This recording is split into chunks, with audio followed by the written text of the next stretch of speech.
Welcome back to Chats with Authors. I am Matt Jardine, author of The Hardest Path and How to Be a Buddhist Millionaire, 9 Practical Steps to Being Happy in a Materialist World. Have you read it yet? Why not? I don't even want to get into that. Anyway, in this Chats with Authors series, we pick the brains of accomplished writers to see what tips and tricks they can give us to help us improve our own work. So I'm looking forward to today very much. A little bit of housekeeping first. This podcast is powered by coffee. Very little else. Certainly not talent on my side. So if you like what you hear, please buy me and my guest a coffee at my Buy Me a Coffee page. The link is in the description to this episode. All right, let's get on with today's show. I have known this writer forever. Our relationship did not start with writing. Kind of started with kicking each other in the head, but that's a different story, which we'll do at another time. She is the editor for breaking news for markets and finance for the EMEA region for Reuters, and has been a financial journalist for nearly 25 years. Posted in London and New York. She's an international bird, and has cut. And I love this. This is my favorite part of her bio, and has covered more market booms and busts than people have had hot dinners. Please welcome the very amazing Amanda Cooper. Hello, you. Hello, Matt. Thank you so much for having me on. Thanks for coming on. Are you all right? Good, thank you. Yeah, I'm excited about today. So this all kicked off with, I had posted something about cleaning up edits for a book, about kind of tidying. I think there were 3 lines: what it started with, what it middled with, and then what it ended with. And you had come on going, oh, I like that, etc., etc. And then we got into talking about disciplined, clean, tight writing. You're a financial journalist, so your skill is to make, with all due respect, the dull interesting and tight. And I thought you'd be a perfect person to speak to, whether people are in financial journalism or not, or novel writing, just that kind of tightness. And I thought you would be the maestro. So let's get into it. Let's start with this. Tight, disciplined writing. Does it have to be boring? Well, obviously, I'm going to say no, and it should not be boring. I mean, just to kind of give your readers, your listeners, sorry, an idea of the kind of things I and the people that I work with do. We write about currencies, stocks, government bonds. Sometimes we dabble in cryptocurrencies, but not so much. Mm-hmm. And the dull versus interesting is sort of at the core of what we do. We are at a very, very, I mean, even for financial journalism, a pretty geeky end of it. But it is something that has repercussions for everybody. There is nobody that was untouched by the crisis that we saw at the end of September in the pound, for example. Yep. Everybody is now an expert in Liz Truss's now ill-fated mini budget. But these things, they're not, you're not born knowing or understanding them. So we don't expect readers to innately understand them. So it's up to us to join the dots and explain things in a way that is informative, but not patronizing. If that I was going to say that as well, because there's a danger that as well, isn't it? That when you explain something that's not someone's specialty, not to patronize, and that's an art in itself, right? I think it is. Yeah. I mean, there's a few, and one of the things I wanted to talk about today is some good practices that I've been fortunate enough to be taught over the years by many, many experienced, talented journalists and editors at Reuters.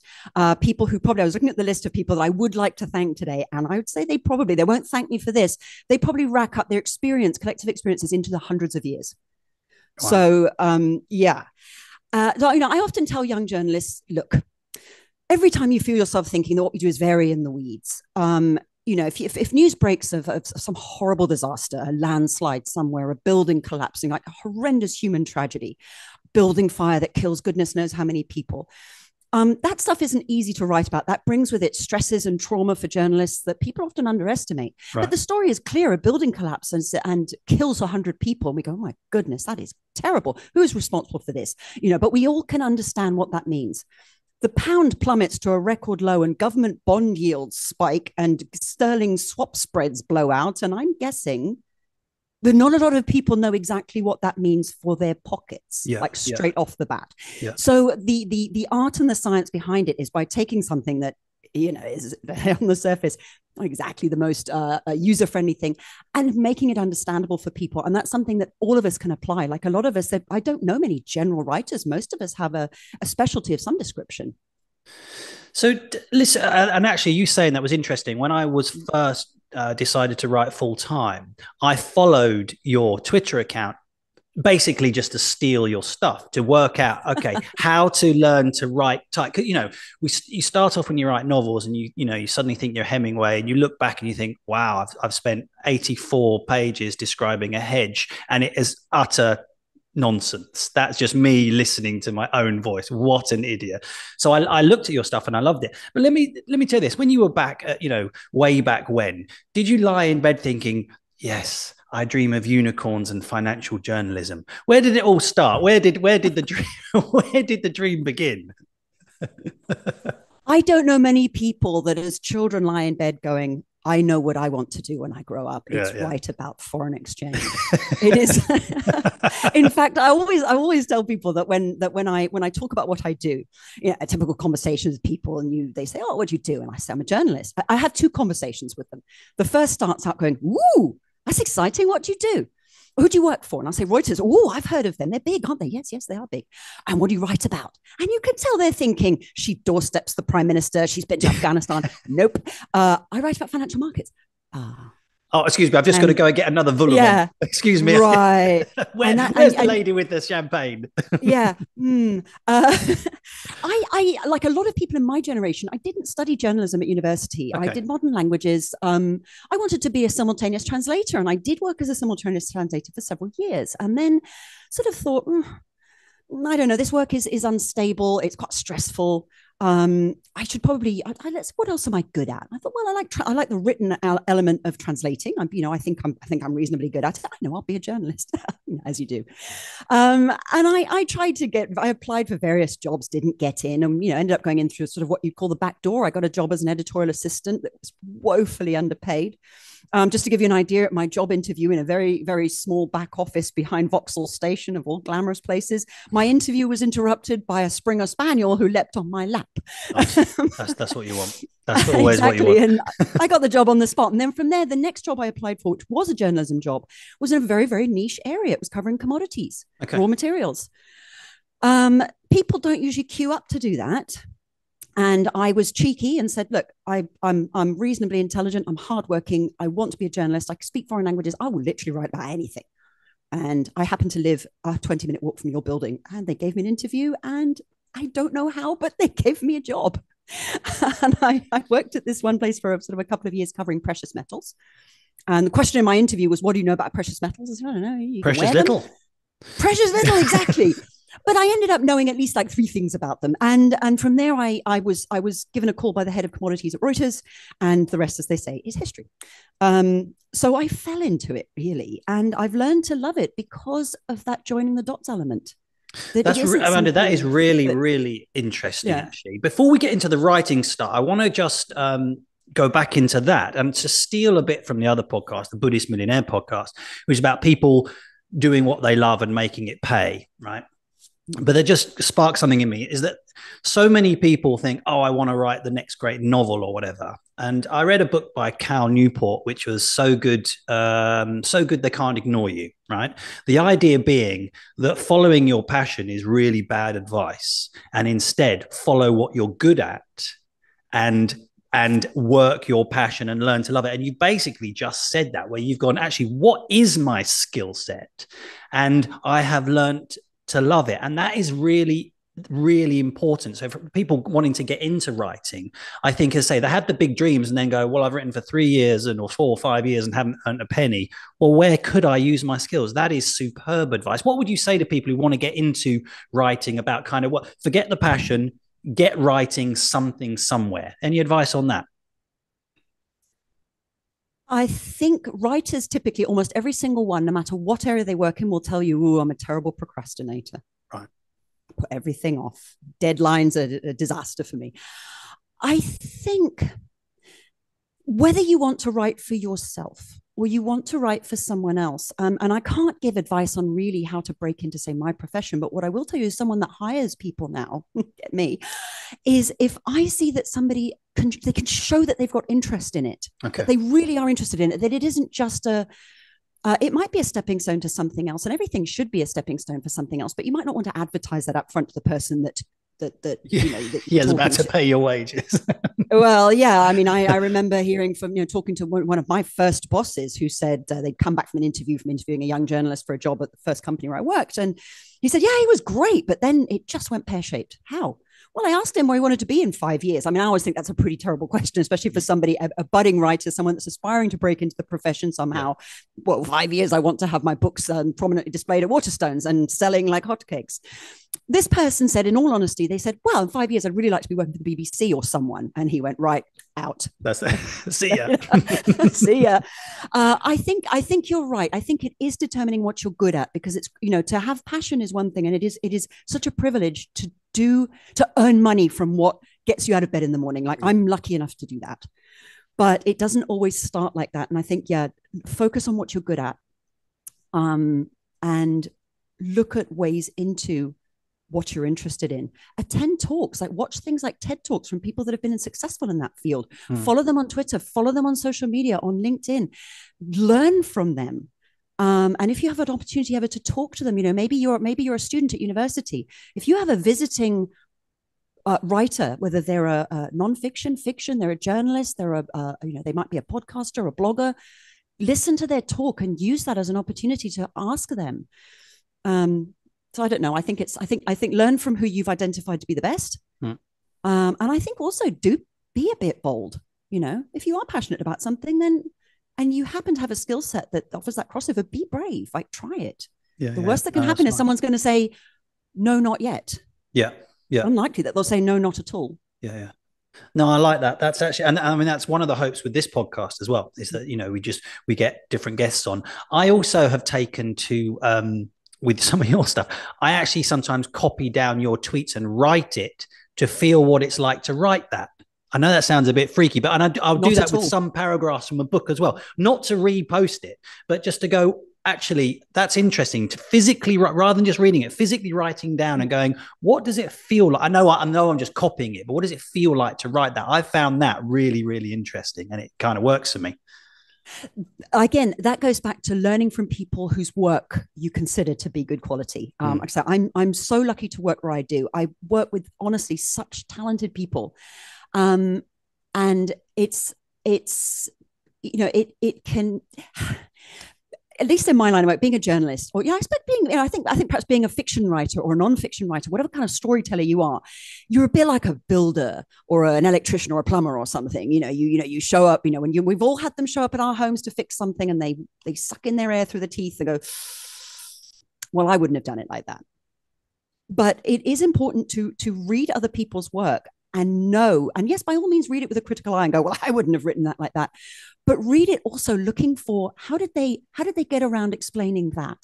Or look at elegant turns of phrase or elegant construction or a great, what we call kicker quote, something that they use to really like really round off a story at the end. Right. Take notice of things, of the structure behind the story, because, someone that's got something published is probably going to be pretty good at what they do.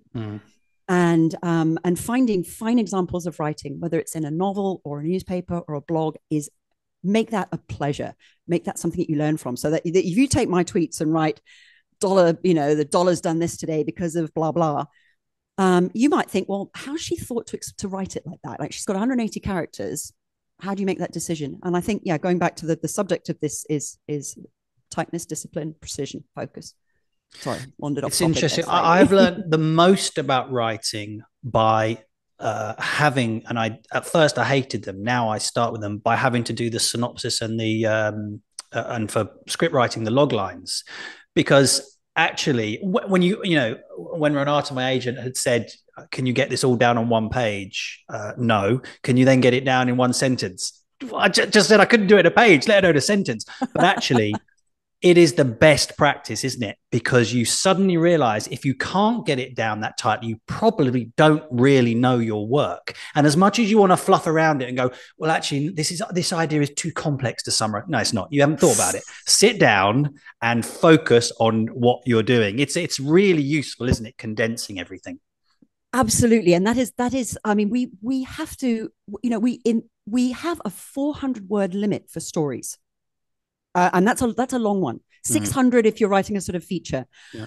That's not very much room. That's 40 lines. That's somewhere between 40 and 60 lines to write something, tell people why they should care about it and what it means. Yeah. When you pitch a story to one of your editors, you've got 40 words.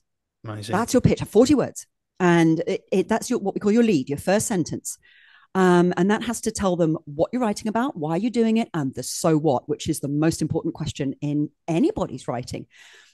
A technique that I was taught, that I now teach younger journalists, is when they waffle and they go, well, it's kind of about this, but this is a very, very complex thing, a lot of moving parts here. I say, tell me in 10 seconds what your story is about. Say it out loud. 10 seconds. Go on, go.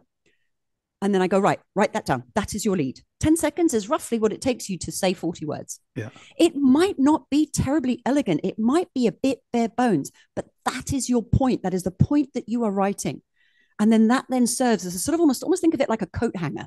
You can get an outfit ready in the morning by chucking your clothes on the end of your bed or on the floor, or on a chair or whatever, and you'll know pretty much what it's going to look like when it's on. Hang it on a coat hanger, hang it up, and when you wake up, you'll look at it and see the outfit as you intend to wear it, and it's a good reference point. It's like I say, if you find yourself struggling with a sentence, go stop, walk away from the keyboard, go 10 seconds. What's my point? Quick. And you'll find good stuff coming out. What actually am I trying to say? And it's easy to get lost, isn't it, in the words sometimes, especially in kind of long form narrative. You can get lost and end up, and I often do that. We'll go, what was the point of that scene? I literally have no idea what I was trying to say. And then you just back away. What is the point of the scene or the paragraph or the sentence? And then you can come back to it. It's really easy to kind of disappear inside your own head, I find. Oh, or into multiple subclauses. Yeah. Another good technique. Exactly. Read that out loud. Yeah. If you have to pause for breath, that's your full stop. Yeah. If you have to gasp for breath, you also need some commas in there. Yeah. Oxford or otherwise. That reading out loud is my absolute go-to, reading it as a reader. That makes a massive difference, because where you trip over yourself is where that sentence has just kind of died, isn't it? Yep, absolutely. I learned this as a simultaneous translator, actually. One of the things that you must do, apart from listening to the person that's talking, is you must listen to yourself. It's so easy to not finish a sentence because you're so focused on what they're saying. Same applies to writing. It's easy to lose your point. And I think the point that you made, Matt, about when you waffle, when you see that, it's because you don't know your content. You don't know what your point is. You don't understand the material for whatever reason. You might not know why you've started a scene for a particular reason, or you may not understand quite, maybe you've been given a brief by someone. You've been charged with writing an article for someone and you're not confident. That's where the good practice comes in. And that's where, again, that tightness, that discipline, that focus, if you apply those things, you will not end up in rabbit holes and you will know what your point is. And better still, your reader will. Because the worst thing in the world, and I see this a lot. I mean, and I know I've done it myself, where you see the person has written something and they're just hoping that someone understands this. Yeah. They'll throw enough words and hope that someone gets it. Someone somewhere gets it. Yeah, exactly. Yeah. In my first few pitches to Renata, I remember she was very kind. She didn't kill me. She just handed it back and said, should we just rewrite that? Fair enough. Yeah, just don't do any. Okay, I got you. I hear you. Yeah. You said you've been lucky enough to be around a lot of great writers at Reuters. Have you ever then, not now so much because you're the boss, as it were, but have you ever sort of struggled with imposter syndrome then? Because you hear about that a lot in the writing community. Oh, I don't feel like have you faced that, and what have you done with that? Oh, I've gone through phases where, when asked in the office, how are you? I've gone, well, my building pass work today, so they haven't found me out yet. I think to suffer from imposter syndrome, certainly in any creative, it probably applies to any field really, but I think particularly in anything creative, it is, you first of all can't believe your luck that you may actually get to earn a living by doing something that you identified that you're good at, that you can develop, that you love. That's already like setting you on edge, going, oh God, I cannot fail at this. No matter how long you've been doing it, you always have that sort of like little sheepdog behind you going, you're only as good as your last story. You're only good as your last book. I mean, I think being as good as your last headline or last story in my line is a lot easier than being as good as your last book. That's a very heavy burden to carry, very heavy. Yeah, a year down, And at least a year down the line, you suddenly a publisher's not taking. You think, exactly how am I going to pay rent now? Then yeah, you didn't want that. Okay, great. And in terms of facing imposter syndrome, you first of all have to realize that pretty much everybody feels like that, and if they don't, I would say I think they're kind of, when you face something particularly challenging, it might be perhaps it's physically dangerous. It's something you've chosen to do, perhaps, a martial arts grading or something that is daunting and intimidating and scary. Maybe it's doing your tax return. I don't know, whatever it is. And you think, if I wasn't scared of this, I haven't understood what's at stake here. Yeah. Now, imposter syndrome is when you place too much importance on that and you let it stop you from doing things. I still struggle to say I am a writer. I almost can't say the words. I prefer to say I am a journalist. That is my trade. That's my craft. I'm a writer feels like a big thing to say. Yeah. And I think once someone's paid you to write, you're a writer. You get to say that and know that other writers feel the same way. And you have to go easy on yourself sometimes. And when your editor says to you, that was good, or you get feedback from a reader, or someone's paid you for it and go, we'd love to have you freelance for us again. Go, that was good. And I'm not just as good as my last piece. I'm good for the next piece too. You might not feel that all the time, but remind yourself of it. You need to, otherwise you'd be paralyzed by it. And it's so easy to sink into that. Yeah, that's a good point. And there is and playing my slightly, of course, but maybe the listeners don't know, I come from, quite a long martial arts background. So I do generally have that get up, carry on. I do think there is a decision to go, yes, I've got the imposter syndrome, whatever. Now crack on. I'm not suggesting you're weak to have it, but you got to do the work anyway, right? Because it may or may not go. Who knows? See a therapist. I don't know. But the work has to be done, and you will get over it a little bit by knowing that every day you're on the mat, not on the mats, wrong place. Every day you're at the keyboard, you are getting better at your art and craft. And that in itself overcomes quite a lot of imposter syndrome, isn't it? Because you look back and go, hang on a minute, I have done my 10,000 hours, and that's I'm not rubbish. Yeah, it might not be the best rider on the planet, but actually I've done some hard yards, and that helps with imposter syndrome, I think. Absolutely, it does. I mean, a story that one of my children had a school assignment in which they had to, I think maybe it was a application for secondary school, something. Ask your parents about disappointment and how they coped with it. I was like, wow, where do I begin? But actually, answering this question for starters. Yeah.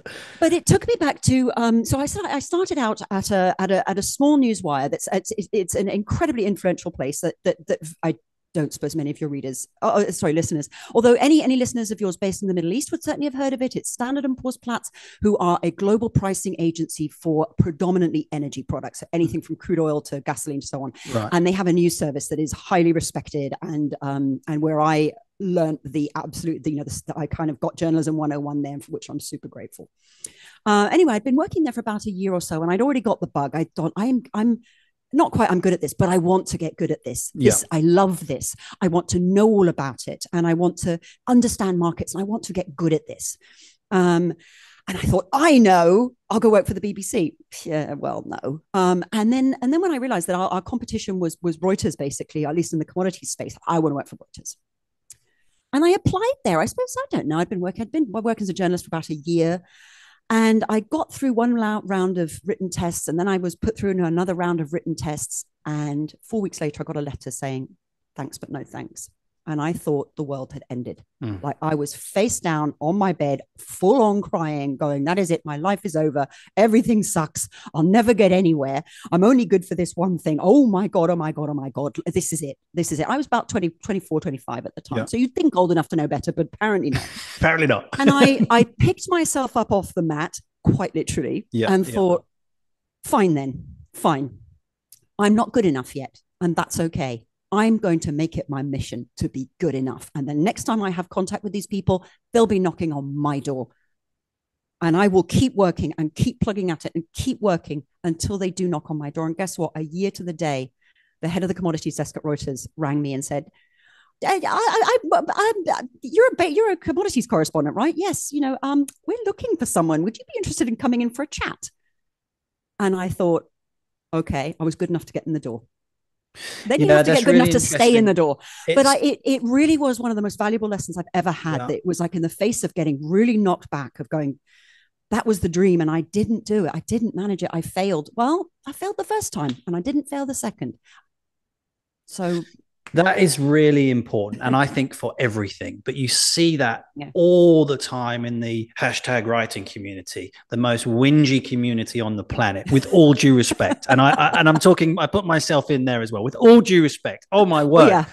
Stop whinging about getting, yes, so you've been up at 3:00 and you can't write that sentence. No one cares. No one cares. But it is important, right? Because there are a lot of turned out, whether it be fiction stuff or books or jobs, as you say, they're a part of the craft, I believe, part of the craft of writing is learning to get back up when someone said, we don't like your stuff, or your stuff's not very good, or it sucks, or actually it's not bad, but we haven't got a space. That is as much a part of the craft as the full stops and whatever else. And I don't think that gets enough said. You do all your work, kind of your grammar work, et cetera, and your storytelling, but actually learning to take the knock is it's a real deal, isn't it? It absolutely is. And I think where every writer encounters it, every single one of us. And what you're saying about the writers being the whingiest demographic out there, we probably are. You know why? Because we're a bunch of prima donnas. Yeah. Every single one of us. Even those that go, oh, well, no, I tried. Yeah, whatever. We all know. I think it's the editing process. It is submitting your work to an editor, whether that's as a journalist at a news organization where you send stuff to the sub-editors, as a writer that submits to I don't know, editor, someone that's going to go through your book or your blog or your whatever. Yeah. That was a rough lesson, and that can take years to sink in. And it's being able to cope with that process. It is coping with rejection, with feedback that's along the lines of, I'm spiking this because it's no good. If you're lucky, though, and you're working with a good editor, and most people will be lucky to do that, they'll get feedback on why it isn't good. Maybe it's just like you said, Matt, the timing is off. Yeah. But look, what you need always, so feedback, so important. And I think for when I moved from a small news agency to a very big, and I'm not saying this because I work there, but it is a big, prestigious news agency. The quality that was expected, the standards, it was like doing art GCSE and getting an A at that, and being really good at art GCSE, going to join art A level and realizing everybody got an A at GCSE. Yeah. That's a great example. Yeah. It doesn't mean that you're bad. It means that the standards are now higher. You're in a different pool now, right? You're in a different ocean. Yeah. And I found that the editing process was a lot more stringent, and being told no wasn't something I hadn't heard that very often in my previous job. And to hear no was very bruising to the ego, and an important lesson for writers to learn. No matter what it is you do, we pour our heart and souls into what we do. We really do. Even me writing a currency report or something. Yes, it's got my name on it. You think I don't care? I absolutely do care. And by the way, editors, don't touch my precious prose because it's perfect. Yeah. Okay. If only that were the case. You have to learn to separate yourself from your work. It is how you learn to be objective about what you're doing. It is how you learn to be better if you can separate. You are not your work. A lot of you goes into your work, but you are not your work. So when someone gives difficult feedback on your work, they're not criticizing you personally. And I know this seems obvious, but we can forget this, especially when we're bogged down with stress and imposter syndrome and just hoping that this is going to be our lucky break or whatever, that the editor's going to like my pitch or my story, and just separating your ego out from that. Our massive writer egos. Yeah, well, we've got other places to let them go to play. Martial arts ego and a short bald guy. It's a recipe for absolute disaster. What do you mean it's not sold 1 million copies yet? Where do you live? I'll be over in 5 minutes. That sort of stuff.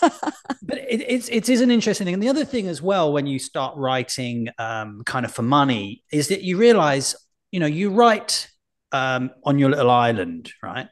But actually, once it goes into a team, you're part of other people who are paid to have an opinion to make changes. I'm not suggesting they're red penning your work because they have to, but it's a group thing. And that took me a while to realize, I wrote, Hardest Path and Buddhist Millionaire, but they're not my book. I am one part of that team. and not even necessarily the biggest part. Of course, I had to get the material down, but there's the editors, and then even the book cover maker, all the different stuff, and you realize, oh, this is not a solo. You think it's solo, but it's not. You're in part of a group, and we're all trying to get this product or service or whatever it may be out there. And so everyone has a right to say whatever they like. I think I've started to learn that a bit. I totally, that absolutely applies to, I think, any endeavor like this. When you say somebody, it could be the Guardian, could be the FT, could be Reuters, could be Bloomberg, they break a big story and everybody else picks it up, as reported by Reuters, as reported by Bloomberg, as reported by the BBC or Daily Telegraph. Take your pick. That's required one person to kind of do what we call a pickup of that story, an editor to put it in ship shape and send it out. Yeah. The production of the original story, that's probably the work of 8-9 people. Yeah. And you don't see that. And I think in the case of a book, you think of all the people whose names go on that. Like in the case of a news story, it's going to be the journalist and perhaps the editor whose name is on that story.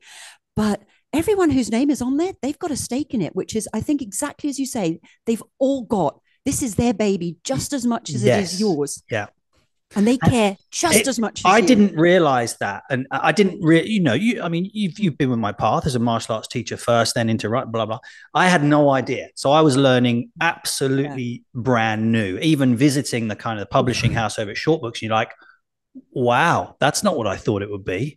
I'm not that important in this. I'm not less important, but I'm not that important. And you go, and it took a while. And then I was like, actually, I kind of like that. That's good. There's a lot of us are invested in this, and that's a different beast. But it did take a reframing in my head to get around that. But it's really important to do that. Oh, and there's pleasure to be had in being part of something bigger than you. Like that is satisfying to know that you're all pulling together. And you've got a common goal. That's often what is difficult in the workplace, that you perhaps don't have quite common objectives. When you're producing a piece of written work, you all have the same objective, to do the best, to produce the best thing you possibly can between you. Yeah. No, I like it. There's no room for anyone to cry and go, but my stuff was perfect. No.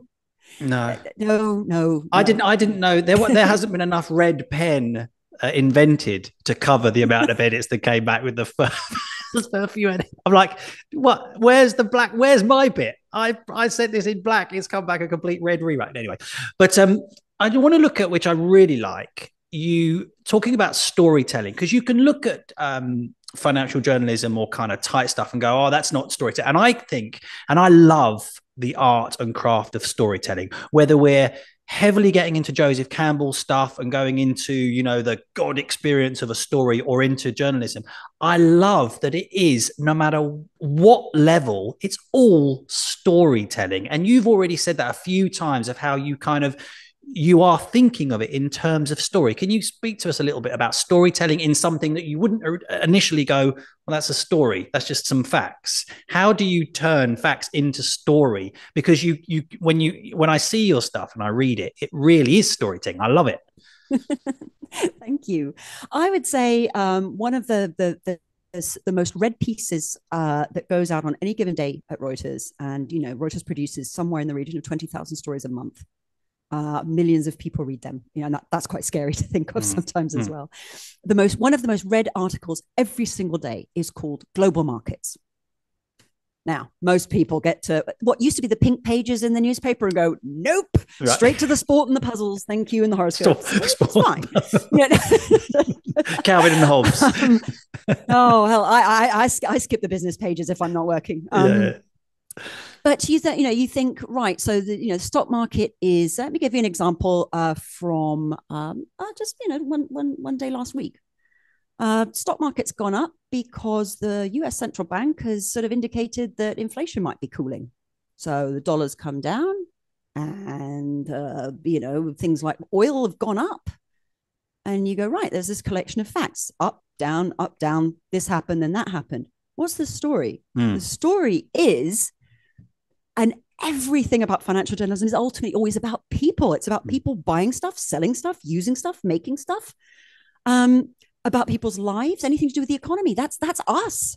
That's whether or not we decide to turn on our heating or not. So something like the story there is, I would sit down and I imagine that I'm telling my mum. My mum is a very well-read, very well-informed woman, claims to not know quite what it is that I do, Still. which is fine, was still, yeah, it was okay. And I imagine I'm telling her, global stocks rose on Tuesday by the most in 6 weeks after the US central bank signaled that the economy may not suffer too much damage from inflation that appears to be past a peak as energy prices have subsided. You go, okay, that's a bit more interesting than stocks up, oil up. You start crafting a story and saying what's happening behind that and why it matters and what it means. So I think of everything I do as a story, whether I'm writing out, I might be writing about the pound. That's always fun. I might be writing about, I might be writing about the stock market. Always tell it as a story. Imagine that you've sat someone that you want to tell this stuff to down in front of you and tell the story to them. Don't use another thing. That is what stops you using things like jargon and messy sentences. Would you say it like that to someone? No, you wouldn't. How would you say it to this person? Tell the story. You're telling a story. You have people's attention. Take advantage of it. You've got it for about 2 seconds. So leverage that. I love that. Tell the story. And actually, James Patterson talks about that, whether you like him or not, the fast crime stuff. My dad likes this stuff. But he says the same thing on his masterclass. Just tell the story. And that's really, that for me is very inspiring, how you can take something that could be mundane, with all due respect, because I don't have the skill to do it. And then you storify it, because that ultimately is how we're all trying to navigate the world, right? At the core, we're trying to navigate the world by my next door neighbor telling me, don't go over there, that's where the tiger is. I mean, that's sort of what's going on with storytelling, isn't it? So that brings us quite neatly onto some techniques and skills. We kind of shared some notes back and forward, and there are 3 here which I kind of like. I want you to delve into. We've got the whole classic show me don't tell me, yeah baby, dabs not slabs. I have no idea what that is, so I want to look at that, and ninja. So let's go with should we start with show me don't tell me? Yeah. Show me, don't tell me. Again, I wish I could take credit for these magnificent tips. I sort of think of them as good old-fashioned advice, like, you get from your elders. And I'm not talking about the kind of rinky-dink stuff like don't go out with wet hair because you'll get rabies. It turns out you don't. I have no problem going out with wet hair. Well, I wasn't sure this applied strictly to you, Matt. Show me, don't tell me. There is too much assumption on the part of writers about their readership. Well, everyone knows who Joe Biden is, right? Joe Biden.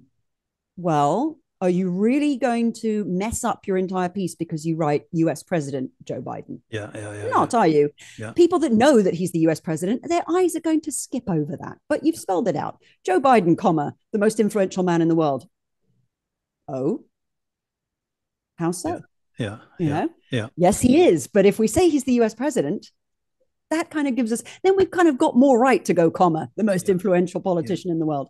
And then the reader it's up to them, that it's the reader's responsibility to make of that what they think. Because you could say US president going, the most corrupt person on the planet. The reader has some responsibility, don't they? Yeah, they do. They do. I think it's you see this a lot in business journalism, and there are certain things that I read that I know we do ourselves, and it's not, no pointing fingers at anybody, but it drives me nuts. For example, you'll read about, let's say you read about Tesla, the electric car company. See, I'm doing it now. People will go, the electric car giant. I'm sorry, giant? How do I know? Was that your opinion? How do I know they're a giant? Tesla, comma, the world's largest electrical vehicle manufacturer, comma. I don't actually think they are, but you get my drift. Yeah. That it's all too easy to just sort of throw these things out there and assume that everybody knows that Adidas is a sportswear giant. Well, are they the biggest? Are they the third biggest? It's that kind of thing. That is a lot of assumption. For example, something that another thing that sort of tends to drive me slightly mad, and you must think about this always, like hold your reader's hand. Don't make them, they're not going to feel patronized by you laying out the facts for them to draw their own conclusions. For example, I was thinking about this, like how is a good way of describing this to people that don't necessarily follow the business world? All right. Okapis are the second most common stripy mammal. Go, right. I think this is a fact, by the way. I'm not quite pulling this out Is of that the hat. actually true? And I go, I think it might be. And you think, well, what's wrong with that? Fine, they're the second biggest. Which is the biggest? Yeah, yeah, By yeah, yeah. how much are they outranked? Yeah. So, isn't it more valuable then to say okapis, which are the second most common stripy mammal after zebras, with Yeah. 800,000 members of the population? Yeah, yeah, yeah. It's true. I did check that. It's getting those details in there. And you're not just stringing facts together, it's sort of telling people why they should care. Mm. That's interesting. And in journalism, then, as opposed to, well, here's the thing. You'd think they're separate. You hear in journalism, okay, you've got to keep to the facts. We don't want too much of the writer's voice. But actually, I would argue that even in fiction, that's the same. You don't want too much of your author in your fiction. I know the author is writing that, but it's still the story they're interested in rather than the author. Does that make sense? So in a way, Absolutely. Journalism and fiction writing are the same. Author, writer, get out of the bloody way. I think that's probably true of both, right? I think so. I think this goes back to what I was saying about you are not your work. You are not the same thing. You might be a part of producing it, but it's not you. You don't need. I think I'd never thought about that. About fiction. I tend to just consume. I don't think about it in the same way that I would look at, say, news content. But that's absolutely true. I mean, it's a good sign then. Because you know when an author has got involved, one, they're either not published or they're self-published, and you pick up I'm not dissing self-publishing, by the way, but I'm just saying usually they haven't got through the traditional levels, right?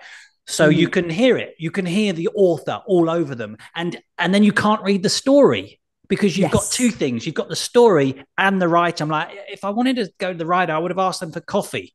I just want to read your story. Shut up. And I think a good book, you don't know you've read it until you finished it and know who done it, kind of stuff. Yeah.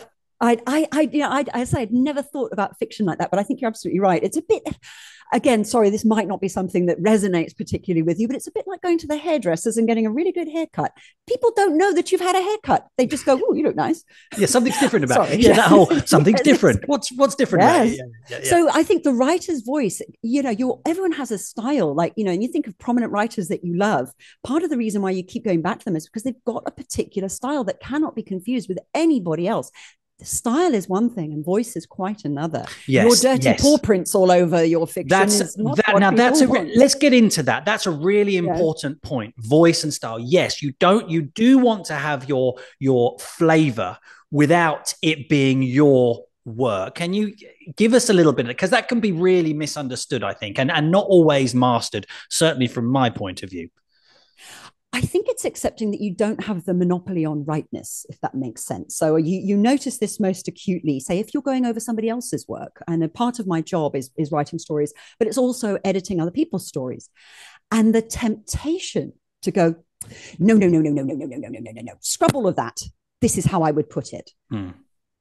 That's their piece. You don't want Amanda Cooper's, say, grubby paw prints all over it. Sometimes I edit. So even editing someone else's work and maintaining their voice and not putting your own in there, just because you're perhaps applying good techniques, doesn't have to be your voice as well. Quite how you achieve that, I don't know that I've really thought about it. Like, I sort of say, this is what you do to not put too much of you rather than your voice. Yeah. I think that's hard, isn't it? It is hard. It is hard. I will have to go. We'll have to probably have another. I spoke to this about Renata, and this is for people who've been, if you've had your work turned down or is not being accepted, right? Once you've, picked up your toys from the floor and put them back in your pushchair. Once you've got over that bit, right? Once you've done that.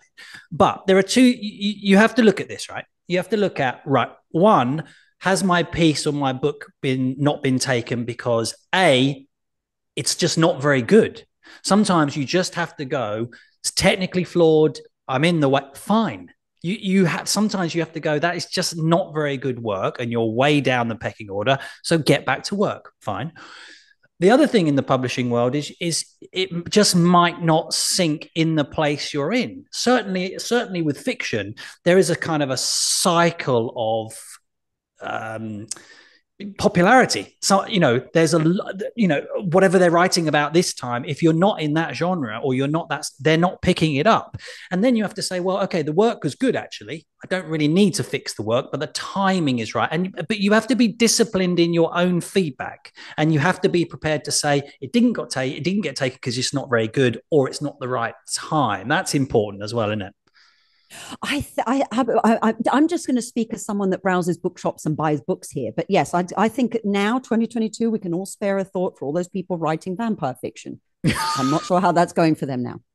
But I think like any creative art, think of it, we would all accept, wouldn't we, with fashion, for example, if you're a handbag designer or, I don't know, design dresses or something, we would all accept that there's a time and a place for fashion, that there are trends that come into fashion.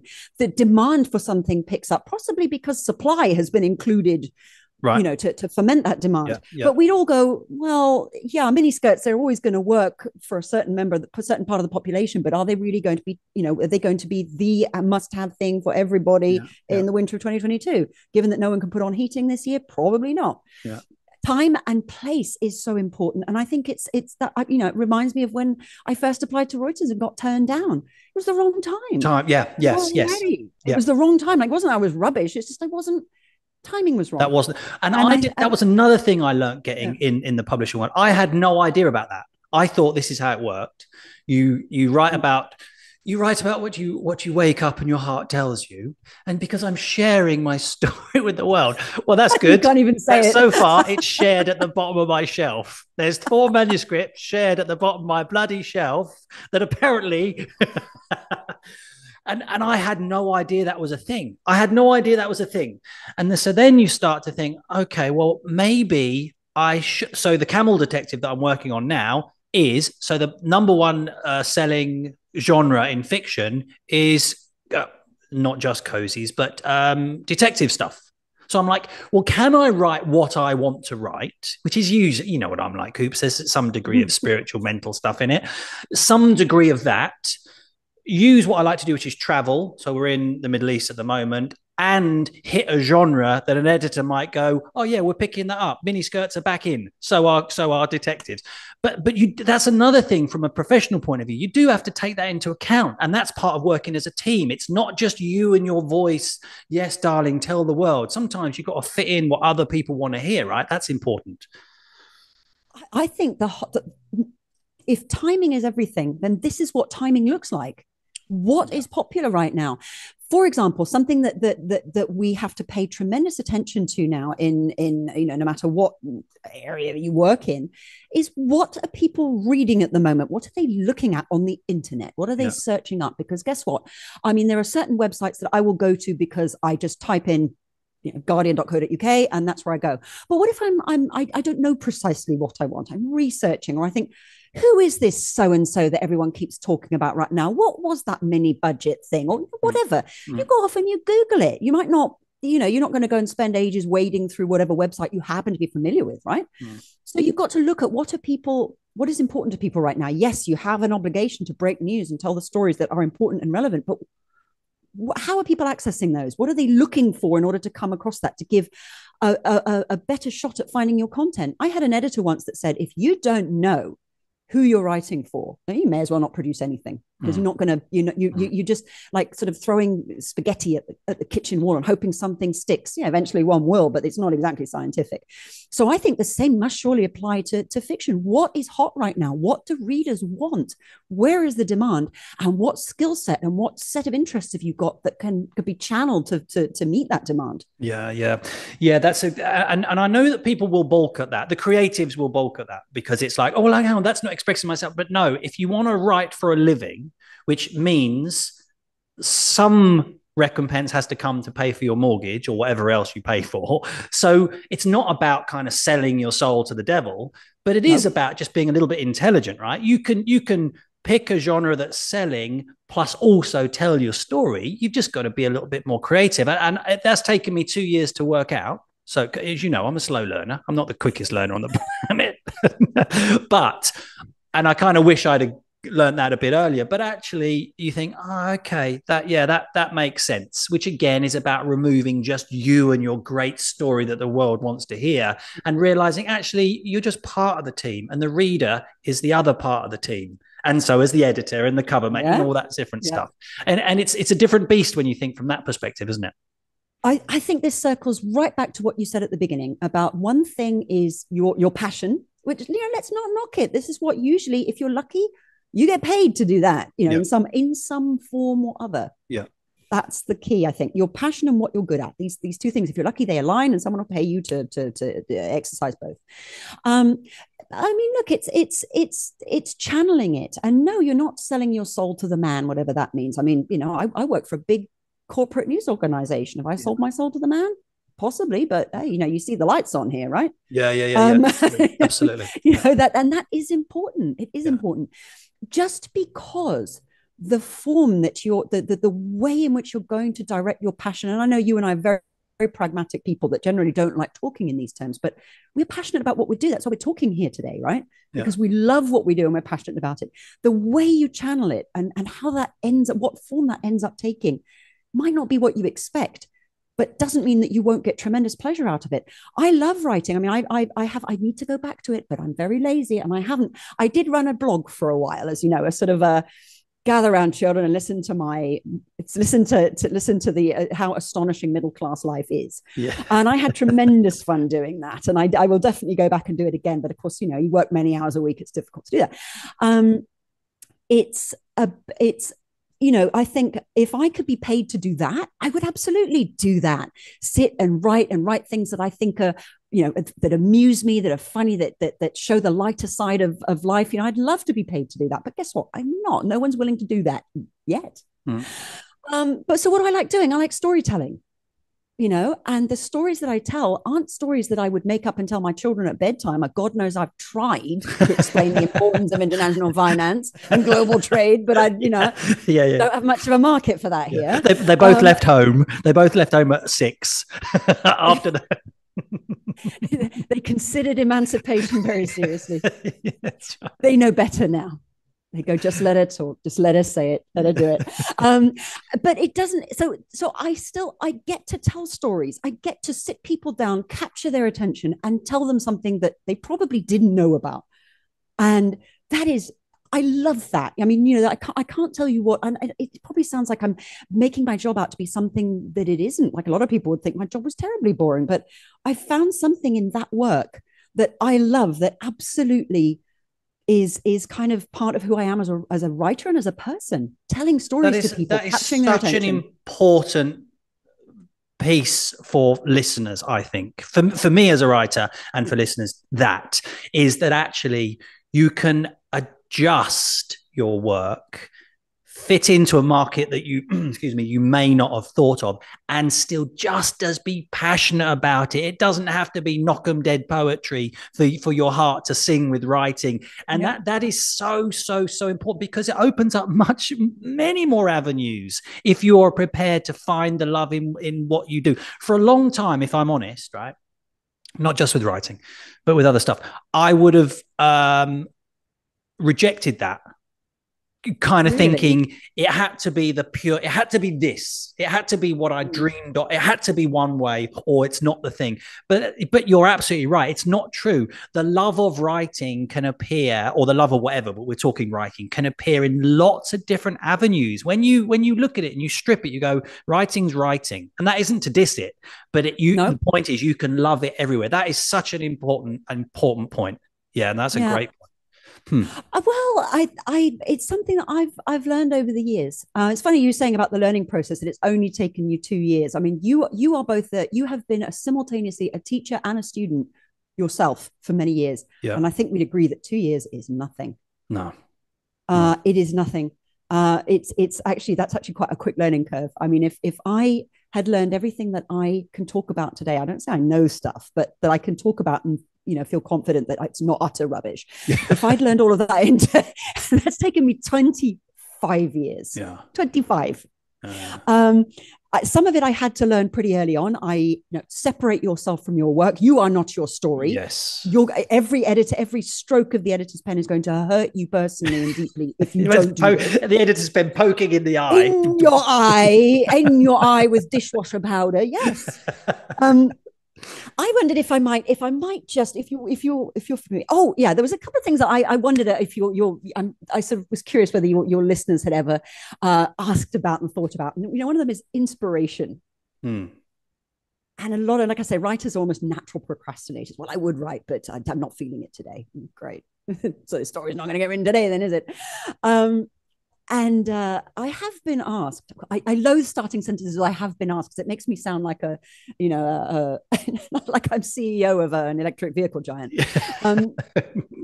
How do you know what to write every day? How do you have the discipline to write every day? Well, the discipline comes in the form of my paycheck and a trip to HR if I say I don't feel it today. There's no choice, really. But I think it's very difficult when you are perhaps not on someone's payroll to have that discipline to find inspiration where you can. And it is a fickle thing. Like I have to say, muses, I've discovered, are extremely lazy. Do not wait for yours to show muses. No, don't even get me started on muses. They just don't want to do nothing. They just want a coffee, hang out. Sorry, I can't appear today. Why? I'm musing. Well, what am I going to do here sitting in front of my laptop then? Don't know. See you later. No, I even wrote a blog about how I'm quite sure my muse is some woman called Daphne, who has a terrible sense of time. It's Daphne Muse.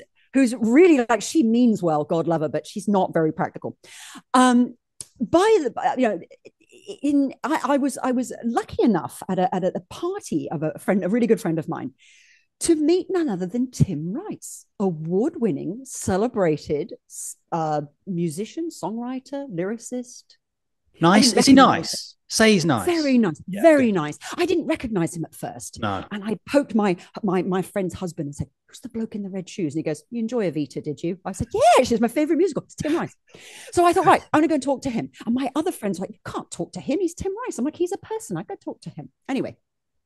So I went up to say, "Well, you sang very well, and by the way, your shoes are great." I wanted to go all fangirl and go, "I love Evita. It's the only musical I've ever rated," but I refrained. And I said, "Can I ask you a question?" I said, "How you've done this for years. How do you deal with writer's block?" And he goes, "Well, I don't believe in it." I'm like, "Right, deny that it exists and then it doesn't exist." He said, No, there is no such thing as writer's block." He said, "There's writer's laziness. I believe in that. There's going, oh, I'm not going to do that today. I'll do it tomorrow." But he said, if you want to write, you sit down every day and you write. I agree. And you will produce. And I thought, yeah, no, he's right. And this is where I came to the conclusion. Muses are lazy. Do not wait for one to show up and do stuff.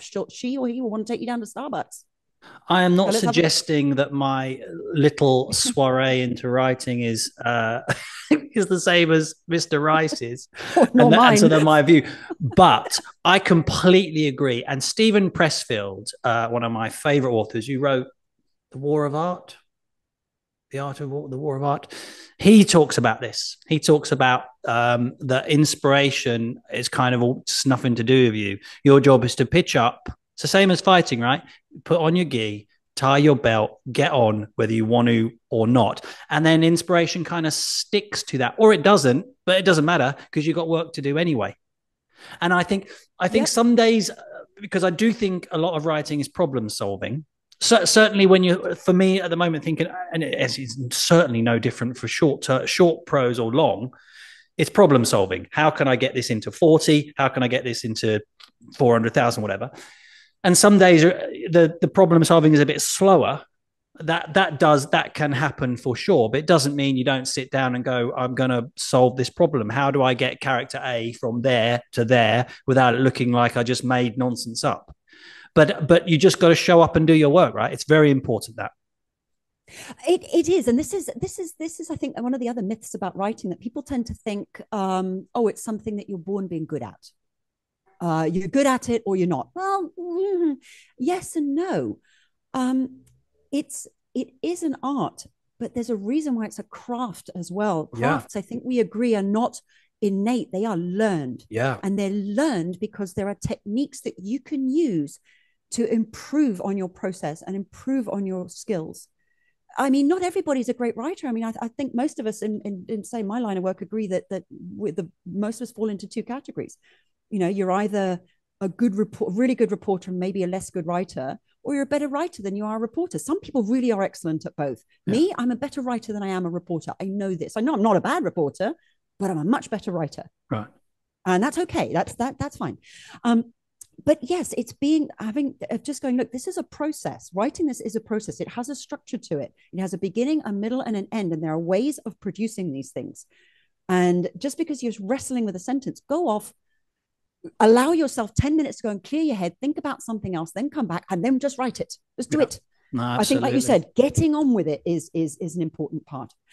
Yeah. So yeah, the myth of being good at stuff, you know, I think about, you know, like, I try not to think about things that I wrote 20 years ago. I think I'd shudder and go, oh, yeah. why Yeah, wasn't no. I on this? But you can't get to here without going through there. It's like, and that's another thing with the whole procrastination. Oh, you know, when people say to me, oh, it's taken 10 years to write this novel, I'm like, well, what have you been doing? For me, I like Stephen King's advice, and I try to take it. It takes 90 days to write a first draft of a novel. I'm not suggesting that 90 days is any good, right? But if you've done your work and you're hitting between 1,000, 2,000 words a day, right? Which is a kind of a work day, an ordinary person's work day, roughly, or much less, actually, to be fair. You're getting through, you know, 70, 80, 90,000 in 90 days. That's fair enough. Now, I know there's lots of work to do, but if it's taken 10 years, you've got to say, well, you're probably not sitting down and do the work. And I think a lot of time, same, you know, I'm from a tennis background. There's this tennis background is quite an elitist sport, right?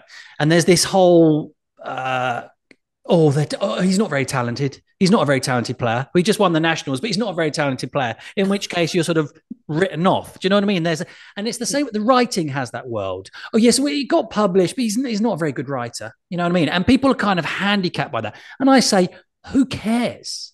The next person's writing level is not your job. It's not your journey. Whether they're brilliant, natural, whether they know every word, it's got nothing to do with you. Your journey is your journey. You write as well or as not. Get on with your own work. Forget what he or she is doing and write your own bloody pieces. That's my view on that. Don't you think? I think so. It is too easy. Also, it feeds into imposter syndrome otherwise. And then you just have the perfect excuse to not do whatever it is you've set out to do. Yeah. Some of us, we have deadlines imposed on us. We have no choice but to deliver this by 10 o'clock today. Yeah. If you don't like the way you've written the sentence, just do what you can and then work with your editor to make it better. Yeah. Somebody sent me I'm sure this applies to many different fields, but I keep it on my phone and I look at it every now and then. It's a little cartoon of two stick people, one of whom is sat at a computer, hunched over, looking miserable, and the other one is simple little stick figures holding a gun to his head, and it's just said, the inspiration most of us need. Yeah. And the little bubble is saying, just write the story. Yeah, absolutely. And there is nothing that can replace that. All the musings, as you said, all the thinking about it, all the pondering, all the whining about, I can't quite get that right. I do it too. I might have less time to do it, but I'll do it. That won't get your story written, will it? No. Do the work, do the work, and the rest, it will somehow follow. It will. And to look at a more cognitive point of that, for as a my kind of first background as a teacher, as a martial arts teacher, right? But cognitively, this is what happens. Your brain learns from reference points. So if I make one thing and it's an absolute hash, I have something I can problem solve from. But if I'm only ever hypothesizing, what do I do? There's nothing to work with. So the brain is energy efficient. It only uses energy if it has to. So if you're only ever thinking of an idea, it doesn't really commit to it. If you do an idea and you suddenly find your world falling apart, it will quickly learn, but it needs the actual experience, or in my martial arts terms, you need to get punched in the face to put your hands up to block. You can't just stick there going, I wonder what I'd do if someone tried to punch me in the face. Let me do it, and you'll find out quick enough. By the way, I'm not some crazy abusing guy. I have a martial arts background. I should probably qualify that. But just hearing that for first timers going, whoa, who's the bald dude with the Bruce Lee t-shirt? Is he like some lunatic? But it's true, isn't it? You actually have to make the errors you go in, and then you can problem solve from a real experience rather than just this constant kind of getting lost in your head and actually having done no work. I think that's absolutely right. Nothing can replace actual work. And just to reference what you were saying, everyone has a plan until they get punched in the face. Then you have to have a new plan. Yeah. And I think that's true. Like, do the work. Even if getting feedback is hard and makes you cry, remember you are not your work. You are you. Your work is your work, and every bit of feedback you get is something that you can learn from. Actually, let me ask you about that to interrupt. I'm sorry, because this is important, actually, because you see this a lot. There are two types of feedback. There are the people who want to be writers and aren't, and want to tear the life out of your stuff because it makes them feel better about themselves. And there are people who genuinely go, okay, that's actually a really good point. I hadn't thought about that, right? Like from a podcasting point of view, Robin Banks, who's been, he was on Virgin for years, feeds back on my stuff and I will listen to him. Some other person who on their podcast, they got one visitor going, I don't like your stuff. Hang on, why am I listening to you? Because you got one bloody listener. So it's important who you get your feedback from, isn't it, actually? It is. It is important who you get your feedback from. I know, everyone's opinion is valid and blah, blah, and that's fine. But if we're talking about feedback that you're going to use, I think, yes, I probably as a podcaster or a YouTuber or, whatever kind of content you produce, even if someone goes, well, that's a load of old rubbish, you can say, well, that's just, your opinion.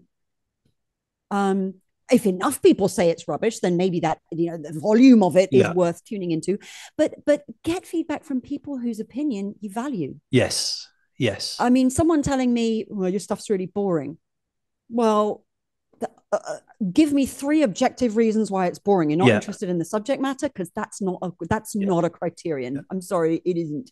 You have, and that is important because a lot of people who are entry level writing will be handing their work to people who they think their best interest, they have their best interest in mind, but often don't. That's dangerous, right? When you give scripts, don't give your scripts to family and friends. Because they're supposed to love you, but then their advice is not useful. I would never show anybody anything ever. No. Yeah. When I will go back to doing my blog, but so something that's personal that I really have poured myself into, I would never show anybody a draft of anything. No. Which is unusual because most of us do need what we call a second pair of eyes on things. But a news story or so on, I wouldn't talk to my family about, I'm going to do this, because first of all, they'll glaze over, probably. And secondly, you go, I don't know, do you think that's interesting? Well, I don't care about your opinion. You're not qualified to comment on this, actually. I love you and everything, but no. But I think once you submitting work to, I think, family and friends, they mean well. But it's a bit like being a parent, isn't it? Like, you can't be their friend. You have to take hard decisions. You have to say the word no.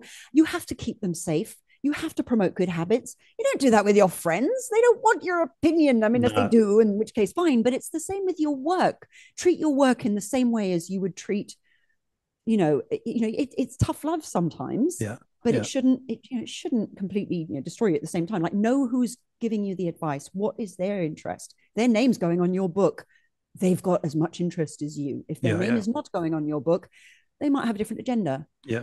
A fellow writer, probably a bad person to give a draft to, probably a terrible person to give a draft to, because then there's professional stuff that I don't know. I show drafts of my work to my colleagues all the time, but again, we are all part of a team. That they're qualified to comment, and they're qualified, and they're absolutely qualified to comment.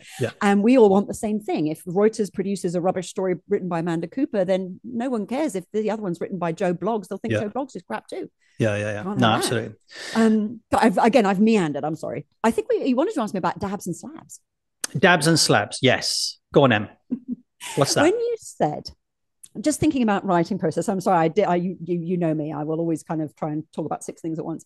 When you were saying that you'd written the situation where you've spent a page and a half or something, hundreds of words describing a hedge. I know you're not being literal here, but where you've kind of gone on about something and gone, I didn't really need to spend all that real estate on this. Yeah. Think of it also as real estate, where you put the important stuff for your reader. And dabs are and slabs are exactly that. The big chunk of boof that's just like landed in the middle of this story, that it Yeah. might be a descriptive paragraph about the hedge. It might be a lengthy description about what copper is copper, comma, a red metal found in the Earth's crust that is used. Do we need that? Yeah. Yeah. No. Yeah. Can we get all that information in there in little dots, dabbed here and there? Copper, comma, the backbone of the electronics industry, comma. Copper, Yeah. which is most commonly mined in Chile. You know, you see what I mean? You can You can little say I'm a bits fan of and the commas, pieces. little dabs. Like So flavorings, isn't it? Five yes, spice. Five spice yes, your a prose. sprinkle, a Yeah. sprinkle of Yeah. things. And I think when you feel that you've basically done that, you've got a sack of wet cement and you've dumped it in the middle of your page. Think about, you can absolutely preserve all that content, but must you present it in a big bag, wet bag of cement, or can you possibly put it in between the bricks somewhere and build a wall? Mm. Think about that and I said it all goes down to separating yourself from your work. If you Yes, can, because that's a good point, all because that, I was yeah, thinking about this. Just literally, my question was, why do we do that? And I think it's because I want to show how clever, either, or probably both. One, how much work I've done in researching yeah. this, and how smart I am. Oh, and the third, how good at writing. And they're all kind of personal. Oh, Yeah, look, I've arrived. Darling, I've look at me. arrived. Read my slab. Isn't it? It is that. It is exactly that. I literally couldn't have put it better myself. I think those are exactly the three reasons that make us do that. And it's bad technique, it's bad writing. And I think, like you said, you are suddenly stood there in the middle of the page going, hello, Yeah. Yes, you yes, didn't yes, yes. summon me, but here I am. Exactly. I've got my red shoes on. No disrespect to Mr. No, Rice, no, no. but there he is. I Going, don't have boom. the, Yeah. exactly. Here I am. Look at me. Aren't I clever? Yeah. There's other ways of showing that you've done your work and that you Yes. know what you're doing. And that ain't one of them. And less is more, isn't it? I know it's a Yes. cliche, but it's a cliche for a reason. But less is definitely more in all things. But obviously we're talking about writing. But less Yeah. is more. But that takes some practice, right? And that takes enough time Yes. reading your stuff back and going, "Oh, I've just offended myself. That's so bad." And what is We've that? all Who done is this that. guy? Oh, it's you. Oh, okay. All right. Here we go. I hate Again, myself. yeah. I'm going to Yeah. go off and procrastinate for a while and think about what I've done. Yeah. Yeah, no. Now, listen, Yeah, we are no, coming to the back end of this. I've kept you long enough, right? And I'm going to do something I ask with all my guests. It's impossible, but it doesn't stop me asking you anyway. I want you to leave us with one kind of takeaway nugget, where there are many in here, but one nugget that we move away from the cast going, oh, I listened to Amanda Cooper. She was really good. That one bit of advice that can improve our writing, whatever it may be, as a pro, straight away. I think it's what we were saying about removing yourself from the process emotionally and literally. Remove yourself from the process and know that you are not your work is not you.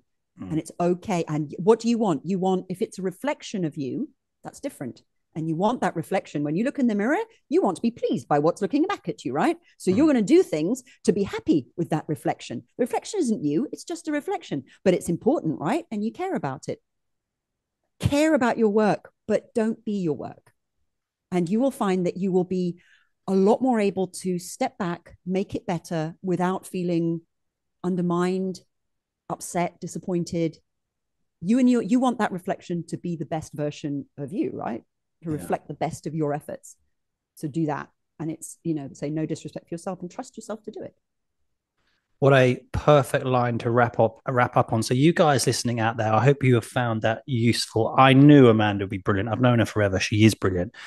But of course, we all want to improve as writers. So if you know other writers in the community who could benefit from what you've heard today, please take a moment. You know how this social media, like, share, subscribe, stand on your head with tinfoil on your left ear. I don't know, whatever the other things you have to do on social media, do those things.